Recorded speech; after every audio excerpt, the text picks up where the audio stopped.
Hi friends, അസ്സലാമു അലൈക്കും. ഇന്ന് ഞാനിവിടെ ഉണ്ടാക്കുന്നത് നമ്മുടെ കുട്ടിക്കാലത്തൊക്കെ നമ്മൾ വളരെ ഇഷ്ടത്തോടെ കഴിച്ചുകൊണ്ടിരുന്ന ഒരു 4 മണി പലഹാരത്തിൻ്റെ റെസിപ്പിയാണ്.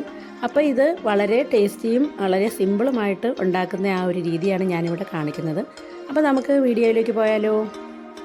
അപ്പോൾ ഇതിൻ്റെ അകത്തെ ഫില്ലിങ്ങിലൊക്കെ ഞാൻ കുറച്ചുകൂടി ടേസ്റ്റിയും അതുപോലെ ഇതിൻ്റെ ഷേപ്പിനൊക്കെ ഒരു വെറൈറ്റിയും ഒക്കെ ആക്കിയാണ് ഞാനിത് ഉണ്ടാക്കിയേക്കുന്നത്. എൻ്റെ മക്കൾക്ക് പഴയ രീതിയിലൊക്കെ ഉണ്ടാക്കി കൊടുക്കുമ്പോൾ വലിയൊരു ഇഷ്ടമൊന്നും ഇല്ലായിരുന്നു. ഇങ്ങനെ ഉണ്ടാക്കിയപ്പോൾ അവർക്കെല്ലാം അത് വളരെ ഇഷ്ടമായിട്ട് അവർ കഴിക്കുന്നുണ്ടായിരുന്നു. അപ്പോൾ നിങ്ങളും ഈ രീതിയിലൊന്ന് ഉണ്ടാക്കി നോക്കുക കേട്ടോ. അപ്പോൾ നമുക്ക് ഇതിന് വേണ്ടിയിട്ടുള്ള മാവൊന്ന് റെഡിയാക്കാം. അതിനായിട്ട് ഞാനിപ്പോൾ അരിപ്പൊടിയാണ്, വറുത്ത അരിപ്പൊടിയാണ് എടുത്തിരിക്കുന്നത്. ഞാനപ്പോൾ അതാ ഇതിനുള്ള 1 കപ്പ് മാവിൻ്റെ അളവാണ്, അരിപ്പൊടിയുടെ അളവാണ് ഞാനിവിടെ എടുത്തിരിക്കുന്നത്. 1.25 കപ്പ് വെള്ളമാണ് ഞാനിപ്പോൾ തിളപ്പിക്കാനായിട്ട് വെച്ചിരിക്കുന്നത്. നമുക്ക് വെള്ളത്തിൻ്റെ അളവ് നമുക്ക് ഈ പൊടി ഇട്ട് കഴിയുമ്പം പല ടൈപ്പ് പൊടിയാണ്, അതിൻ്റെ ആ ഒരു അളവിനനുസരിച്ച് വേണം നമുക്ക് വെള്ളം എടുക്കാനായിട്ട്. അപ്പോൾ ഞാൻ ഈ ഒരു കണക്കിന് വെള്ളം എടുത്തിട്ടുണ്ട്.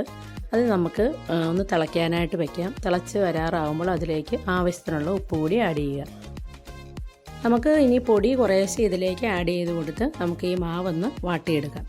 അത് നമുക്ക് ഒരു ഇടിയപ്പത്തിൻ്റെയൊക്കെ ഒരു മാവിൻ്റെ ആ ഒരു വാട്ടിയ കണക്കാണ് നമുക്ക് ഈ ഒരു ഇതിന് വേണ്ടത്. അപ്പോൾ നമുക്കിത് മാവ് വാട്ടിയതിന് ശേഷം ഒന്ന് ചൂടാറാനായിട്ടൊന്ന് മൂടി വയ്ക്കാം.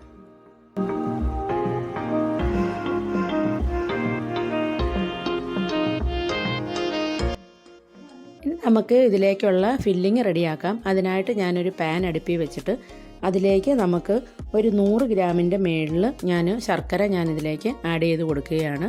അപ്പോൾ ആ ശർക്കരയൊന്ന് നന്നായിട്ട് ഉരുകി വരുമ്പോഴത്തേക്കും ഞാൻ അതിലേക്ക് ഒരു 2 ടീസ്പൂൺ ബട്ടറാണ് ഇതിലേക്ക് ആഡ് ചെയ്യുന്നത്. നിങ്ങൾക്ക് ഗീ കയ്യിലുണ്ടെങ്കിൽ നമുക്ക് ആ ഗീ ആഡ് ചെയ്താലും നല്ലൊരു ടേസ്റ്റ് ആയിരിക്കും.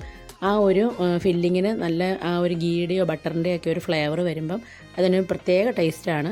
അപ്പോൾ ഞാനിത് ഗീ കൂടെ ഇതിലേക്ക് ആഡ് ചെയ്ത് കൊടുക്കുകയാണ്. നമ്മളപ്പോൾ അഴുക്കില്ലാത്ത ശർക്കരയാണെങ്കിൽ കുഴപ്പമില്ല. ഞാനിപ്പോൾ അഴുക്കില്ലാത്ത ശർക്കരയാണ് എടുത്തിരിക്കുന്നത്. അപ്പോൾ നിങ്ങൾ അഴുക്കുള്ള ശർക്കരയാണെങ്കിൽ ഇതൊന്ന് അരിച്ചെടുക്കണം. നമുക്കിതിപ്പോൾ ഇതുപോലെ നന്നായിട്ട് ശർക്കര ഉരുകി വരുമ്പോൾ ഇനി അടുത്തതായിട്ട് ഇതിലേക്ക് ആഡ് ചെയ്യുന്നത് നമ്മൾ തേങ്ങ ആണ്. ഞാൻ ആ ഒരു ബൗൾ തേങ്ങ ആണ് ഇതിലേക്ക് ആഡ് ചെയ്തിരിക്കുന്നത്. നമുക്ക് തേങ്ങയുടെ അളവൊക്കെ നിങ്ങളുടെ ആ ഒരു ഇഷ്ടത്തിനനുസരിച്ച് ആഡ് ചെയ്യാം. മധുരവും ശർക്കരയും ഒക്കെ ആ ഒരു കണക്കും നിങ്ങൾ എടുക്കുന്ന ആ ഒരു മാവിൻ്റെ അളവിനനുസരിച്ച് നമുക്ക് അളവെല്ലാം കറക്റ്റായിട്ട് എടുക്കുക. ചിലർക്ക് മധുരം കൂടുതൽ വേണമായിരിക്കും. അത് നോർമലാണെങ്കിൽ നോർമൽ രീതിയിൽ എടുത്താൽ മതി കേട്ടോ. നമുക്കിനി ഇതിലേക്ക് കുറച്ച് നട്ട്സ് കൂടെ ചെറുതായിട്ട് ഒന്ന് കട്ട് ചെയ്തിട്ട് ഇതിലേക്ക് ആഡ് ചെയ്ത് കൊടുക്കാം. നട്ട്സ് ഇതിൻ്റെ ഇടയ്ക്ക് കടിക്കുമ്പോൾ നല്ലൊരു ടേസ്റ്റ് ആയിരിക്കും.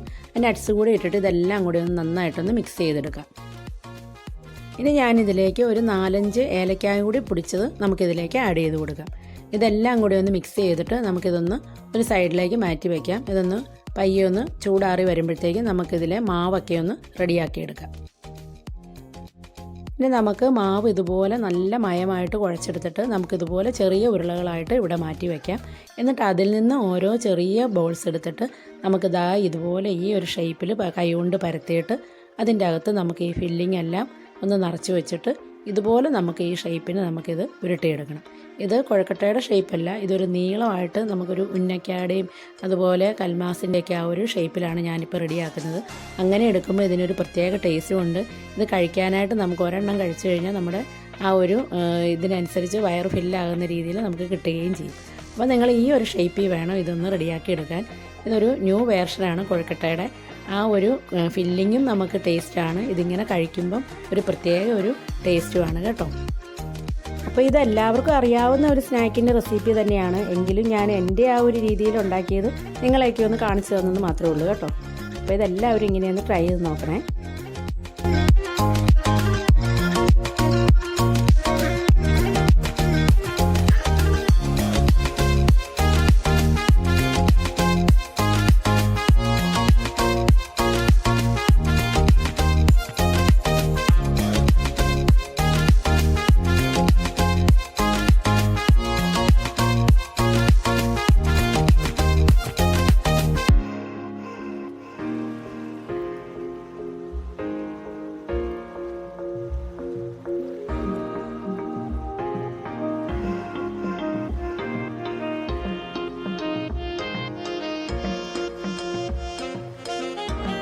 അപ്പോൾ നമ്മളിതെല്ലാം ഇതുപോലെ ഈ ഷേപ്പിലെല്ലാം റെഡിയാക്കി വെച്ചിട്ടുണ്ട്. ഇനി നമുക്കിത് ആവിയിൽ ഇതെല്ലാം ഒന്ന് വേവിച്ചെടുക്കാം. അതിനായിട്ട് ഞാൻ ഇതുപോലെ ഒരു അപ്പച്ചപ്പിൻ്റെ ഇത് വെച്ചിട്ട് അതിൻ്റെ മുകളിൽ ഞാനൊരു വാഴയിലയാണ് ഇതിലിട്ടിരിക്കുന്നത്. ആ വാഴയിലയുടെ പുറത്ത് ഇതെല്ലാം ഒന്ന് നിരത്തി വെച്ചതിന് ശേഷം ഒരു 10-12 മിനിറ്റ് നമുക്കിത് ലോ ഫ്ലെയിമിലും മീഡിയം ഫ്ലെയിമിലും കൂടി ആയിട്ട് അങ്ങനെ ആ ഒരു രീതിയിൽ 12 മിനിറ്റോളം നമുക്കിതൊന്ന് ആവിയിൽ വെച്ച് വേവിച്ചെടുക്കണം. അതിന് ശേഷം നമുക്കിത് തുറന്ന് നോക്കാം. അപ്പോൾ ദാ നമ്മുടെ സ്നാക്കെല്ലാം ആവിയിൽ നന്നായിട്ട് വെന്ത് വന്നിട്ടുണ്ട്. ഇനി നമുക്കിത് ചെറുതായിട്ടൊന്ന് ചൂടാറിയതിന് ശേഷം നമുക്കിത് സെർവ് ചെയ്യാനായിട്ട് എടുക്കാം. അപ്പോൾ ഈസിയും ടേസ്റ്റിയും ആയിട്ടുള്ള നമ്മുടെ കൊഴക്കട്ടയുടെ ന്യൂ വേർഷൻ ഇതുപോലെ എല്ലാവരും ഒന്ന് റെഡിയാക്കി നോക്കണം കേട്ടോ. ഇത് കുട്ടികൾക്കും വലിയവർക്കും എല്ലാം ഒരുപോലെ ഇഷ്ടപ്പെടുന്ന ഒരു 4 മണി പലഹാരമാണ്. അപ്പോൾ ഇത് ഇഷ്ടപ്പെടുകയാണെങ്കിൽ എൻ്റെ ചാനൽ മറക്കാതെ ഒന്ന് സബ്സ്ക്രൈബ് ചെയ്യണേ.